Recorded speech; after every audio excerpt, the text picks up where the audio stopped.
سېنیټر مشتاق احمد صاحب چې د وخت سلطان صلاح الدین ایوبي ورته وویل نو کومه به نه وي. دې وخت کې د اسرائیل د پوج طرف نه ګرفتار شوي دي. ټول ورته دعا وکړي چې الله تعالی یې زر تر زر رها کړي، ځکه چې په 57 اسلامي ملکونو کې یو هم داسې نشته چې د هغوی تپوس وکړي. او دا یوازې سېنیټر مشتاق احمد صاحب نه دی ګرفتار، بلکې دا کوم چې ګلوبل سموت لوټیرا ده، په دې کې د 52 ملکونو مسلمان او غیر مسلم ټول د انسانیت سره درد لرونکي خلک شامل وو. په دې کې ډېر کسان ګرفتار شوي دي، سلا بلار روان دي.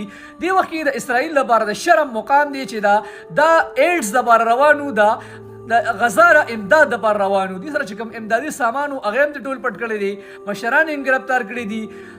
د سېنیټر مشتاق احمد صاحب باره ګوزه هر څومره خبرې وکړم کمې به وي، خو تاسو ته وبدلېږي چې همیشه په پاکستان کې هم دننه د غزا لپاره اواز پورته کړی دی، د پښتنو لپاره اواز پورته کړی دی.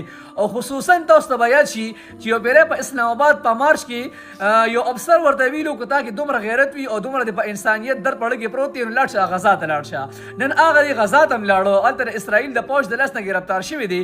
د خپل د انسانیت پسندۍ، د مسلمانیت پسندۍ او د همدردۍ هغه اظهار یې وکړو، هغه ثبوت یې ورکړو. دې وخت کې ګرفتار شوي دي. موږ ټول له پکار دي چې د لپاره اواز پورته او دعا ورته وکړو.